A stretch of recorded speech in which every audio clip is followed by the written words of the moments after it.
Absolutely. And bottom line here, the Russian stuff will all go away and never come back. That's cooked in now. The Russian technological base is weak. Their workforce was hollowed out before they started throwing hundreds of thousands of people at this conflict. They're incapable of maintaining their own system, especially when it comes to energy and petrochemicals and mining. A lot of the growth we have seen around the world since 1992 has been about the inclusion of places that didn't participate in the first wave of globalization into the system. That's Brazil, that's China, that's Russia. If you go back to 1992, there was only one product where Russia was a top 3 producer, and that was oil. Now they're a top 3 producer of over 20 different materials that we all use every day. Without the Russians participating eagerly, this will all go away. The question is whether it's this month, this year, this decade. So we all need to prepare for that one way or another.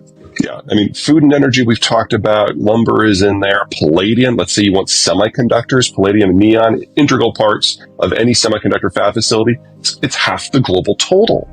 So there's just a lot of things we're going to have to figure out how to do differently or how to do regionally if we still want the things we've become used to. But roughly 1 million. So Russia has 8 million men in their 20s. About 1 million are now committed to the war, and about another 1 million have left. If Putin is not in power, someone very much like him will be. There was a coup in the Soviet period back in 1982.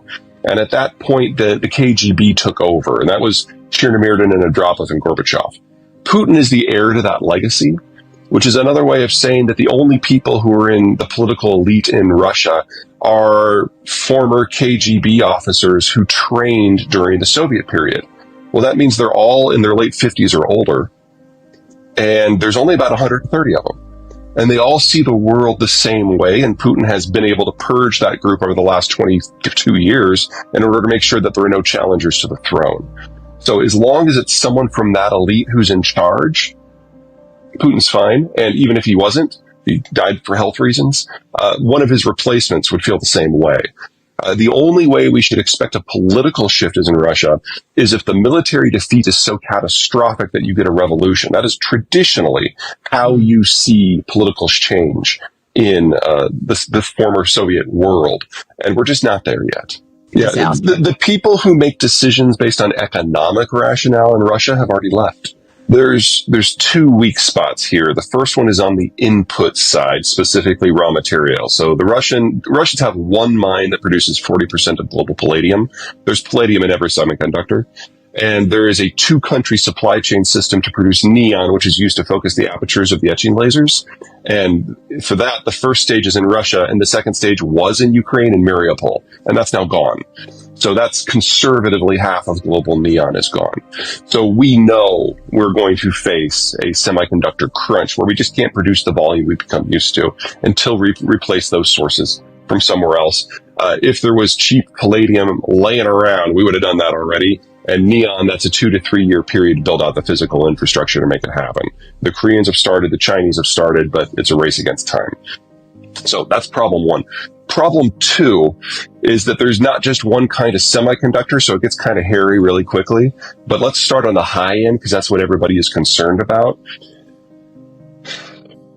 There are over 6,000 firms globally that are involved in semiconductor fab facilities for the 10 nanometer and better chips. 5,000 of them are involved with a company called ASML, which is a Dutch firm that does the lithography. Most of those 5,000 firms have no global competition. They're highly specialized. They do one thing for ASML, and most of them only have ASML as a customer. Now, these firms exist in China and Japan and South Korea and Taiwan and the United States and Canada, Mexico, and above all, Germany. See where I'm going here? You miss a few of those pieces, and ASML in its current form cannot function. Now, I am a huge fan of ASML. I think it is the world's best company.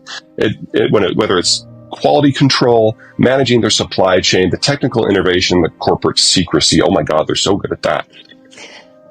But they are the only company on the planet that makes the lithography machines, which are the most sophisticated machines humans build, for every single one of the fabs that produces the 10 nanometer and better chips.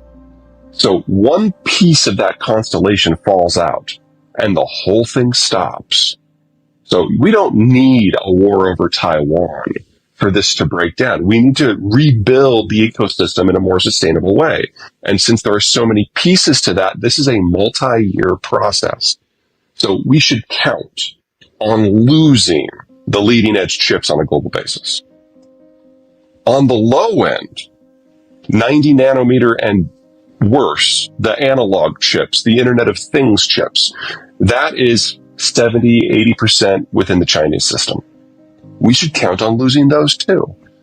Now, everything in the middle, the 90 to the 10, like the workhorse chips, most of what we need to do the things that we consider necessary, whether it's aerospace, computers that are not servers, that system is more redundant. That system has more players that have more backup, and there's more competition across the space.